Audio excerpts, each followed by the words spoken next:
Nah, just like starting into this video real quick, y'all. So I know I've like been talking very like me trying to move and dealing with all that. More shit came up this morning to where, you know, I finally got everything that they required. And I thought I was gonna wake up this morning and I was gonna be like, get your fucking fine ass over here, like get moved in like ASAP, like this weekend or something. And it just wasn't the case. But then I kind of like looked around my fucking crib and I've just realized how much of a mess and like clutter and just like how much I just don't give a fuck about it. It looks the same way as like when all the boys come over and they trash your like crib, right? But I started doing it to myself, and like back then when I would have like the boys come over and like my crib would get completely trashed, I still wanted to like clean my crib because like I hated that. It was like fine with all the boys and everything like that, but as soon as they left, I had to clean up my crib because I had to have a nice crib, or I did it immediately first thing in the morning. And I've kind of like stirred away from that, and now I'm trying to like see that coming into like all aspects of my life where like I'm not giving a fuck about like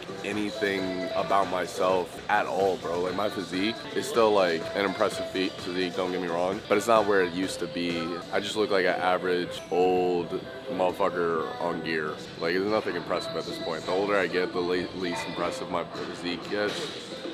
So I don't know. I've been seeing that like take control. I've been seeing like my relationships take a toll. I've seen like every aspect of my life taking a toll, and I've like known it in the back of my head, but I haven't really like thought it out loud until I saw my fucking apartment, and I was like, damn, I live in a dog shit. You know, like a frat house? Like a frat houses are like all B because nobody gives a fuck about living there. That's how I live by myself, bro. I live like a fucking mess. I live like a fucking 40-year-old virgin in his parents' like basement or something. And it's just made me come to the realization of like, I gotta start fucking taking care of myself a lot more. That's where I was trying to move this conversation into, bro, is I haven't been wanting to go to the gym at all. I hate the fucking gym, and I'm being completely honest with it. And people like have this debate about discipline and motivation.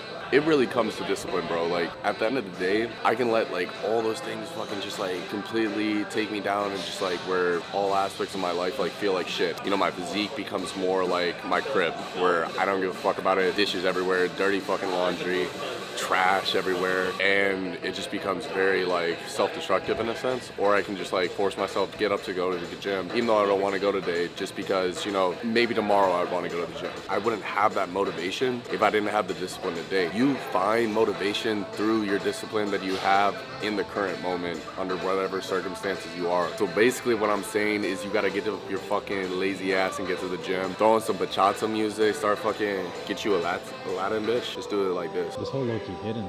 Huh? I'm like over here bumping and shit. Yeah, I could be fucking in this music, bro. Thank God for Latino women. I'll be honest. Family channel coming soon. So yeah, we're about to get into the workout. We got a little push day, shoulder focused. So yeah, let's get your fucking delts popping, bro. Yeah, man, check out this dope shit. Like, yeah.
I was sick this last week. I was just like shitting straight diarrhea and throwing up. I lost all my strength. That's another thing, bro. People think you take steroids, it's just like uphill, like everything. Nah, bro. Same thing with the gym. Same, relating this back to what I was saying earlier.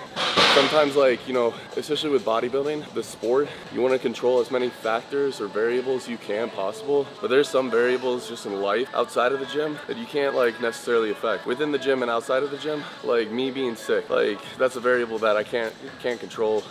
and now I have to do lighter weight because of it. I'm a skinny bitch today. Same thing like trickling into your life, bro. You might have all these things like coming up, but as soon as you start letting that affect every other aspect of your life, bro, is when everything else goes to shit. I can let me being weak right now put this workout to like, this is just a shitty workout, we're not gonna get anything out of it. And then it's just gonna go down from hill, and then it's gonna be like leading into like another shitty workout after another one, and just like over and over again. Or you can just be like little big bro, like over there, bro. Bro definitely trains like 8 days a week. Just be like big bro. That's big bro. I'm step bro.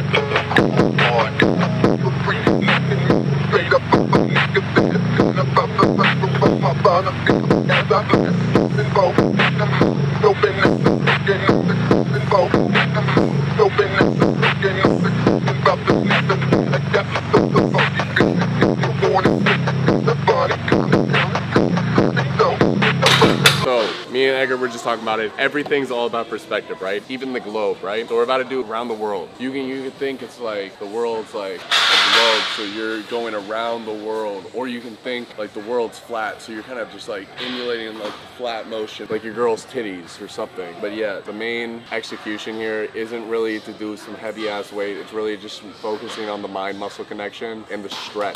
The point of us going around the fucking world, whether that's round or flat, is to get a full range of motion and just get as much blood flow without actually having our chest in a point where we're able to just like arrest it, right?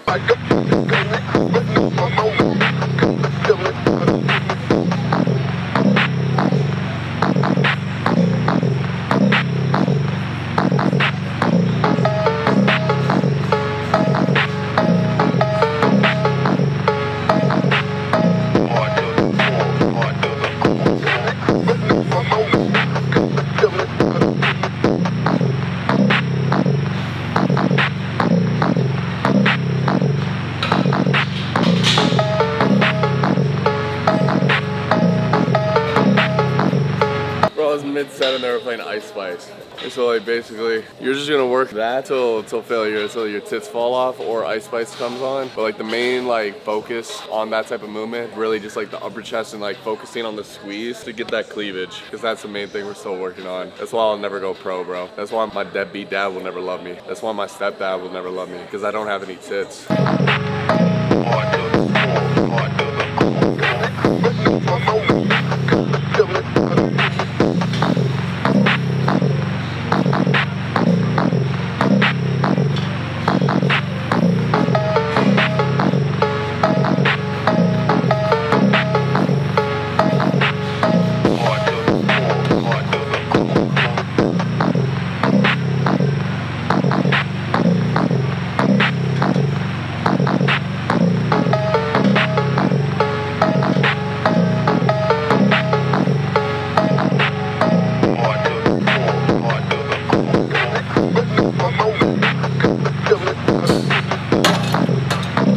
Too. So like obviously like it's push day, and like most people like consider even like rear delts as like a pull movement, but I consider like all my shoulder movements in terms of push. But specifically if you're using, I guess you call this like a fly machine for your rear delts, what I found is if I sit straight like upright a little more and I go here, I'm targeting a lot more my mid back. And if I'm really trying to like emphasize getting my rear delts and taking out the emphasis on my upper back portion, I'll lean a little more on the pad. So instead of like being here, I feel a lot more in my back. If I lean like this and I kind of like flare my elbows up a little bit here, and I'm thinking about like driving my elbows back, I'm putting a lot more ISO onto my rear delts, just for demonstration, just because I look good. Just here, feel it down as opposed again to like this. It's just like the little things, bro. The more you're in the gym, the more you can focus on that mind muscle connection. That's how you can do turbulence with your cog and start spinning that bitch like some helicopters.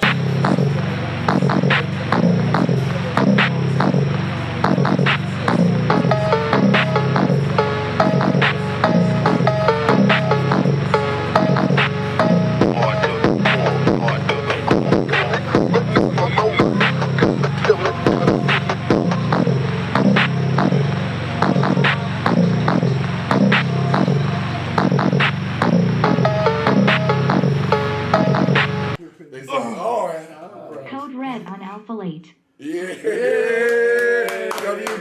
W chat.